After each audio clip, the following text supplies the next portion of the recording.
Soldados de la patria, juremos vencer al enemigo interior y exterior. Y la América del Sur será el templo de la independencia y de la libertad.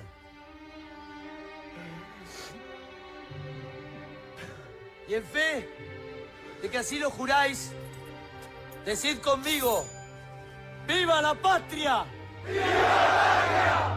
¡Viva la patria! ¡Viva la patria! ¡Viva la patria! ¡Viva! ¡Viva la patria! ¡Viva! ¡Viva la patria! ¡Viva! Hoy no es un día más para la Argentina, menos para nuestra región, menos para nuestra zona. Hoy, 27 de febrero, se cumplen 212 años de la creación de la bandera por don Manuel Belgrano. Para hablar de este tema, como siempre, invito a un querido amigo, el doctor Miguel Carrillo. Miguel, gracias por venir, qué gusto recibirte otro febrero más. Bueno, mucho gusto de estar con vos, Andrés, y con la audiencia, hablando de cosas nuestras, de cosas lindas, como es nada más y nada menos que el símbolo de nuestra nación por antonomasia, sí, la bandera nacional. Así como hemos visto los colores celeste y blanco en los festejos del Mundial, sí, y en cada partido, también en aquella época, con cada éxito de las tropas de la patria, salía la gente a las calles con los colores de la bandera para demostrar no solamente la alegría, el éxito, sino también para celebrar la unión, la comunidad de esa nación que estaba en formación. ¿Qué Belgrano llega acá con 42 años? Un Belgrano que ya tenía lo suyo, había tenido la mejor educación posible en aquel momento en Europa. Su padre, con el debido sacrificio, lo mandó. Él, con mayor sacrificio, capitalizó esa oportunidad que le dio su padre y ¿Buen se estudiante, formó. Belgrano? Era excelente estudiante. Es más, la administración española lo tentó con un cargo muy importante para que se quedara en Europa y realizar una carrera allí, lo que era poco habitual tratándose de alguien nacido en América. Claro. Y bueno, como una especie de compensación le ofrecen este puesto a cargo del consulado, el secretario del consulado en Buenos Aires, que era un alto cargo administrativo, y él viene con ideas muy de avanzada, pero se encuentra con un establishment, un quietismo entre los comerciantes, entre los dirigentes americanos, y él intenta a través del periódico, de su accionar, cambiar las cosas desde adentro, no en forma revolucionaria, sino desde adentro, llevando la conciencia de aquellas personas a una evolución, un cambio de paradigma, un cambio de cultura, diríamos hoy, para estar de acuerdo a los conceptos que se vienen manejando en nuestra realidad. De aquel febrero de 1812, con un Belgrano, insisto, de 42 años, digo esto de los 42 años, doctor Miguel, porque 8 años después moría. En Es esa fantástico, época, sí, porque llega un hombre grande, que hoy sería un joven, pero bueno. Efectivamente, pensemos que a los 12, 15 años ya la gente se enrolaba en el ejército. Bueno, sí. Pensemos también que alrededor de los 60 años era la máxima expectativa de vida en aquel entonces. Entonces, no había la medicina que tenemos ahora, Claro, no había los conocimientos de higiene que había ahora. Entonces, Belgrano, cuando llega acá a Rosario, ya había realizado la campaña al Paraguay, con enorme sacrificio y con mucho sentimiento personal. Había estado también en el ejército sitiador de Montevideo. Había combatido en las invasiones inglesas y había formado parte de ese primer gobierno revolucionario.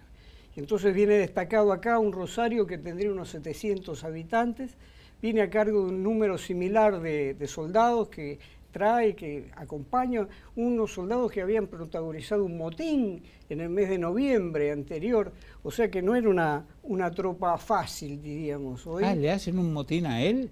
Más que a él, a las autoridades, ¿no es cierto? Y la situación que pasaban. Exactamente. Y Y él, bueno, era el comandante de los patricios, la Legión Patricia. Eso genera que se fusilen varios de estos soldados, se degrade a todo el regimiento. Y bueno, con esa gente ciertamente insatisfecha llega Belgrano a Rosario. Pero él, con su bonomía, con su sentido de justicia, ya los había encarrilado, por decir, Sí. se habían subordinado a sus mandos naturales, como se dijo alguna vez también, Sí. y bueno, eran un material que estaba preparando justamente para mayores eventos, y la primera oportunidad que le advirtió el patriotismo en la zona aquí de Rosario, que era una pequeña aldea, ni siquiera llevaba el nombre de villa, allí en esa oportunidad él se ve inspirado de pedir una escarapela al triunvirato. El triunvirato se la concede, y sobre esa escarapela crea, conforma, diseña la bandera que hoy conocemos, que en realidad originalmente era blanca arriba y celeste abajo, en dos Blanca pares. arriba y celeste abajo. Efectivamente, esa es la conclusión a la que han llegado los estudios más modernos, protagonizados Sí. por distintos eruditos, particularmente el Instituto Nacional Belgraniano. Doctor Miguel, Belgrano, de puño letra o por alguien que escribía para él dentro de su ejército, deja como San Martín, un parte del combate de San Lorenzo, deja escrito la creación de la bandera, ¿o no? Es un hecho más y otros escriben. De su puño y letra le informa a las autoridades de aquel entonces. Ajá. Hemos visto recién en el corto tomado de la película Belgrano, Sí. las palabras exactas que dejó escritas Belgrano. Es decir, acá cuando viene, él termina el evento y a la nochecita redacta un informe para las autoridades. Y ahí están sus palabras entrecomilladas y firmadas por él mismo. No podemos discutir eso. De ahí que destaco, cuando Belgrano le pide ese juramento a su tropa aquí en Rosario, no pide que juren la bandera, sino que piden que se jure combatir por la libertad americana, más allá de los enemigos interiores y exteriores. Entonces, Esto es importante destacarlo porque hay cierta confusión. Mucha gente dice que en Rosario se juró la bandera. No, lo que se juró fue combatir por la libertad americana, que era un concepto mucho más amplio, mucho más continental, básicamente, y no era el juramento al objeto que simbolizaba la nación argentina. ¿Es cierto que la señora Echavarría es, junto a otras mujeres aparentemente, es la que cose, la que ayuda a la confección de la bandera? Veamos, Belgrano se viene a hospedar aquí, en Rosario, en la casa familiar de un amigo de él, Vicente Echavarría. Que es el rosarino que estuvo en el 1810. Exactamente, en el Cabildo Abierto. En esa casa vivía la hermana de él, Catalina, con su familia y la familia adoptiva de Catalina y de Vicente también. ¿Por qué? Porque no había hoteles, no había cuarteles, entonces era lógico esta invitación. Se considera que en esa oportunidad Belgrano le pide a esta señora que le confeccione la bandera, que es muy sencilla, porque es nada más que unir dos paños, básicamente es eso. Así lo ha conservado la tradición. Y interesaría destacar que doña Catalina no era una persona de alcurnia, era de buena familia, pero no de la gran sociedad del Río de la Plata. Era una persona muy religiosa. Fíjate que antes de casarse ya había profesado votos religiosos en la orden franciscana, era terciaria franciscana, tuvo varios hijos, fue una persona muy caritativa. Cuando su marido fallece, ella se dedica a hacer el bien dentro de lo que es la sociedad, y por eso los sanlorencinos le guardan una especial memoria, un especial agradecimiento, hasta el punto que pidieron, cuando ella falleció, que se la enterrara en el atrio de la iglesia. Sí. No era una persona, digamos, con un protagonismo político, pero sí con un protagonismo social.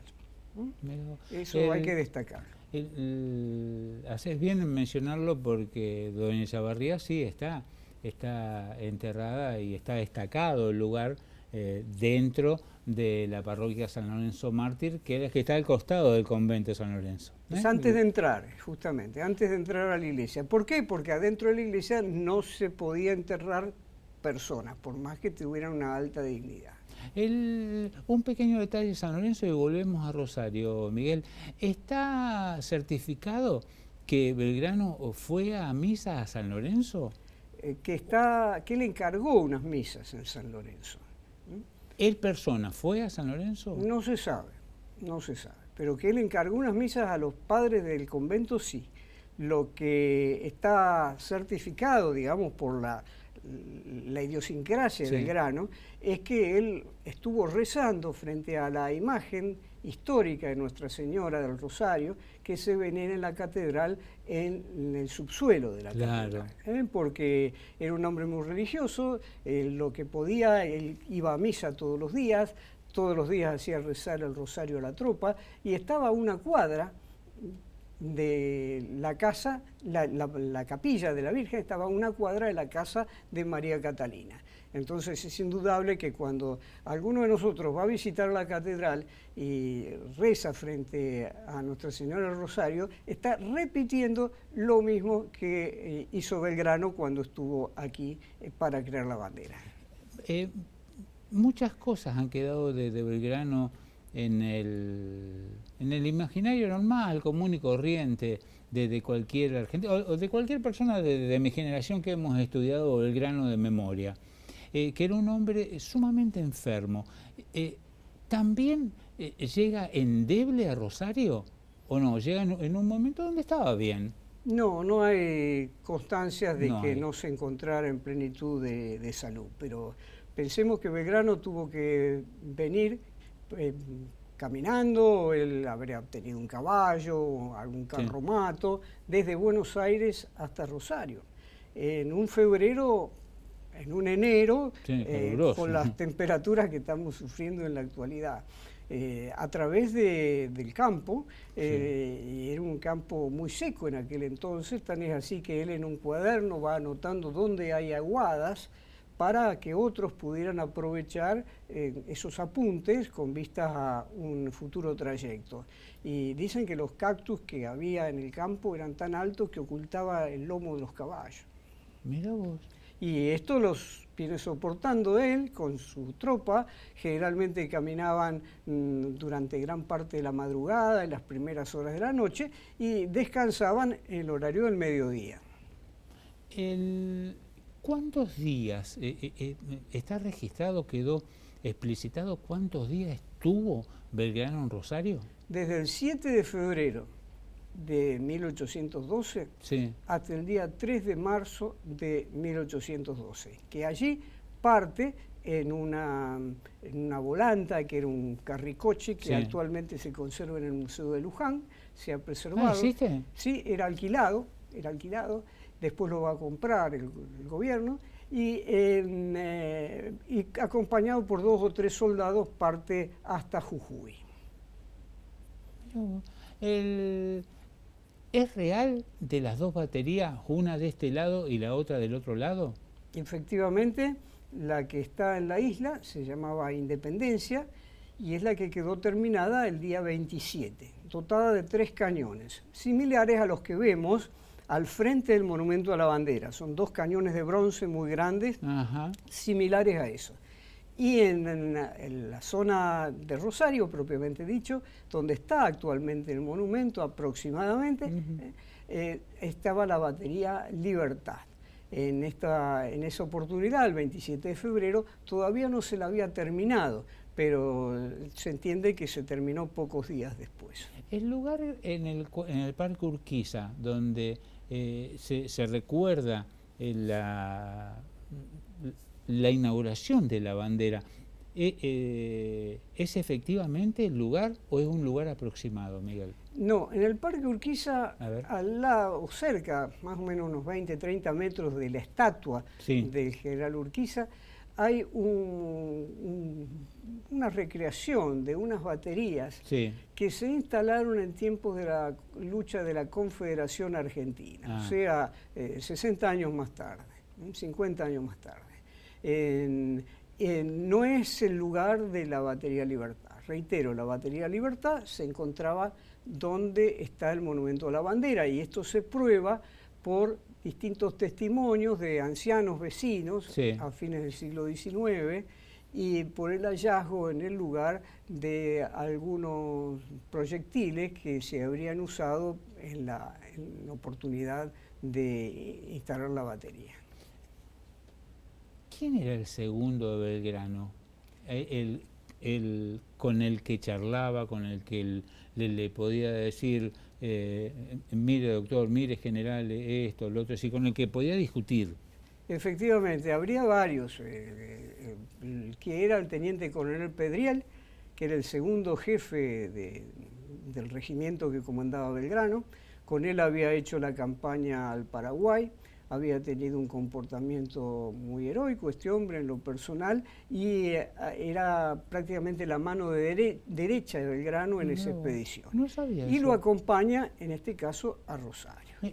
¿No es puntano Pedriel? ¿No es de San Luis? Creo que sí, me acuerdo en este momento con precisión. Claro, Sí. digo por decir, no quiero ponerte en problema. Otra persona con la que seguramente Sí. tendría mucho diálogo en aquel entonces era el teniente coronel Monasterio, que era un español al servicio de América, que era un ingeniero militar y que fue el que condujo los trabajos en la batería propiamente dicha. Y el tercero que podríamos sumar es Cosme Maciel, que era miembro del Cabildo de Santa Fe, que era la principal autoridad política acá en Rosario el día claro. 27 de febrero, una especie de vedor, de delegado, de ver qué es lo que estaba pasando acá en Rosario con este proyecto de la construcción de las baterías. Cierto que visitas anteriores me hiciste referencia a Cosme Maciel como, digamos, que quien era la autoridad política ahí en el lugar, bueno, Claro, el más importante era él. no era un simple personaje más, era un personaje de fuste en la política de aquel momento, y esto conviene destacarlo porque hay cierta bibliografía que dice que Cosme Maciel era un muchacho voluntarioso, que se había distinguido por su entusiasmo, ayudando en la construcción de las baterías. No, eso es lamentablemente una mala leyenda. Belgrano muere 8 años después de estar en Rosario. Ya cercano a su partida, ¿él tiene dimensión de lo que pasó? Es decir, yo creé la bandera. Esta bandera que se usa estará un poquito distinta, pero es la que yo hice. Es una excelente pregunta sin respuesta. No. Porque en ningún momento de los casi 1000 documentos que deja Belgrano, quizás más, él se atribuye el haber creado la bandera. No me digas. En absoluto, en absoluto. Es terrible.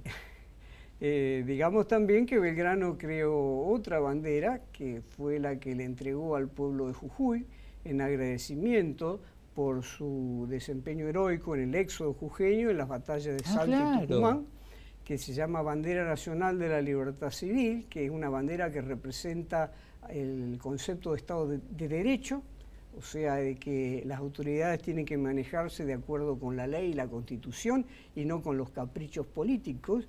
Y esa bandera es blanca, con un escudo parecido al que actualmente usamos nosotros nacional. Esa bandera se preserva en su integridad en la ciudad de Jujuy, en un pequeño museo que se le ha creado en la Casa de Gobierno. ¿La original? Mira. La original. Y fue reconocida en el año 2015 como símbolo histórico patrio, o sea que es nuestro cuarto símbolo nacional. Los chicos, gracias Fernando, Pablito y Juan Pablo, me dicen y nos aclaran que Pedriel es cordobés, nació en 1785 y murió en 1832. Gracias, aclarado, chico, brillante. Gracias brillante, a la producción. Sí, brillante, brillante. Sí. No quiero seguir metiendo la pata.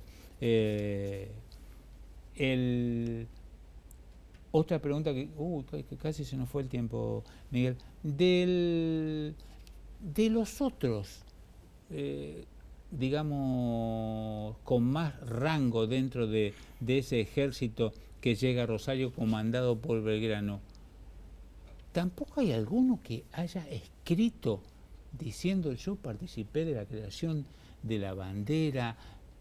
Es terrible, Miguel. Lamentablemente no.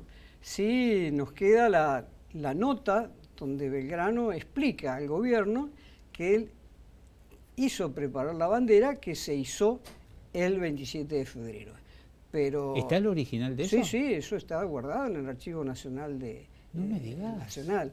O sea que esa es la única referencia documental que certifica que Belgrano fue el que creó la bandera nacional. Sí, pero él no se atribuye más que eso. Esos son los datos que están documentados, esos son los datos que ha conservado como un informe la administrativo hace. Sí, en detalle. Fíjate vos que pone que siendo las 6:30 de la tarde, hasta la hora nos pone de la creación de la bandera. Dice que la hizo blanca y celeste, no azul, conforme los colores definidos por la escarapela nacional, que en aquel entonces la primera escarapela era celeste el centro y blanca alrededor, en 2 segmentos. ¿Y de dónde salió el azul celeste tan famoso que uno dice, ¿cuáles son los colores de la bandera? Blanco, azul, celeste. Bueno, en realidad es celeste, no azul celeste, no confundamos, y vendrían del color del manto de la Inmaculada Concepción de María, que es una advocación mariana, que era muy popular en España, y que el rey Carlos III tomó como base para organizar una fraternidad, diríamos una sociedad de aquellos que eran sus amigos, las personalidades más distinguidas por él en aquella época. La Orden de Carlos III se le llama.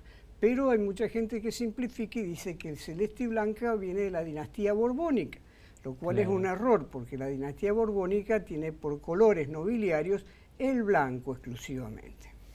Miguel, como siempre, gracias. Gracias. Y el deseo que hayas estado cómodo y que hayamos dicho, quizás algunas cosas reiterarlas, pero el objetivo nuestro, ya lo sabes, 1000 veces lo hemos hablado, es que sigamos teniendo conciencia plena que este es un hecho que pasó acá, que es nuestro.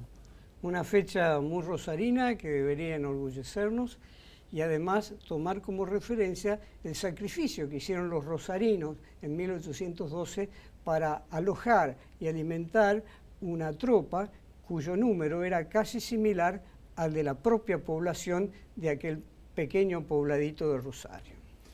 Vaya programa que hemos tenido, nos tenemos que ir. Así ocurre cada vez que comenzamos. Y ese momento ha llegado. Nos vamos, pero volveremos. Eso sí, vamos a volver tan solo, única y exclusivamente, si Dios así lo quiere y usted. Así que pues bien, será hasta entonces. Aquí está la bandera idolatrada, la enseña que Belgrano nos legó.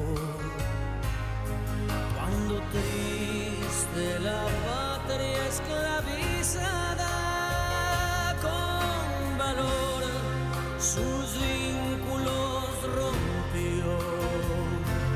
Aquí está la bandera esplendorosa, que al mundo con sus triunfos